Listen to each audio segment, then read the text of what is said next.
नमस्कार, मैं राहुल ओझा आपके साथ। ईरान अमेरिका जंग में डोनाल्ड ट्रंप फंस चुके हैं। ईरान जंग पर अमेरिका का मकसद अब भी अधूरा है। न तो रिजिम चेंज हुआ और न ही परमाणु हथियार का खतरा टला है। खुद अमेरिका वालों को भी अब डोनाल्ड ट्रंप पर यकीन नहीं है। अमेरिकी अधिकारियों का अब मानना है कि ईरान युद्ध से अमेरिका बड़ा रणनीतिक लक्ष्य हासिल नहीं कर पाएगा, जो अमेरिका इजराइल सैन्य अभियान की शुरुआत में संभव लग रहा था।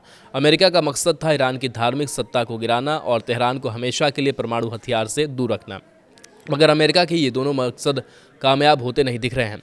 वाशिंगटन पोस्ट ने रिपोर्ट के अनुसार हॉर्मुज की खाड़ी को फिर से खोलना इस युद्ध का सबसे बड़ा उद्देश्य बन गया है। सुरक्षा अधिकारियों ने अब यह आकलन करना शुरू कर दिया है कि वास्तव में कौन से परिणाम हासिल किए जा सकते हैं। हॉर्मुज वैश्विक ऊर्जा आपूर्ति के लिए बेहद ज़रूरी है।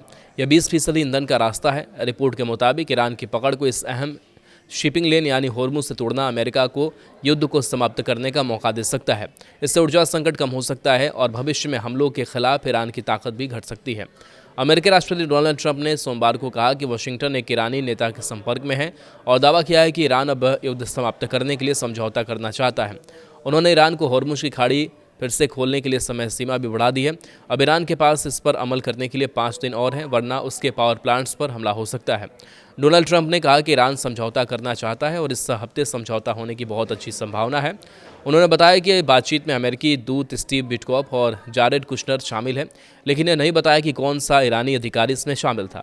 हालांकि ईरान ने इन बातचीतों से इनकार किया है। एसोसिएटेड प्रेस के मुताबिक ईरानी संसद के अध्यक्ष मोहम्मद बाघेर कालिबाफ ने कहा कि अमेरिका के साथ कोई बातचीत नहीं हुई है। उन्होंने कहा कि फर्जी खबरों का इस्तेमाल वित्तीय और तेल बाजारों को प्रभावित करने के लिए किया जा रहा है। डोनाल्ड ट्रंप ने कहा कि अगर समझौता होता है तो अमेरिका ईरान के समृद्ध यूरेनियम पर नियंत्रण चाहता है, जो उसके परमाणु कार्यक्रम का केंद्र है। ईरान लगातार कहता रहा है कि उससे शांतिपूर्ण उद्देश्यों के लिए यूरेनियम समृद्ध करने का अधिकार है और उससे अपनी यूरेनियम स्टॉक पाइल छोड़ने की मांग को खारिज किया है।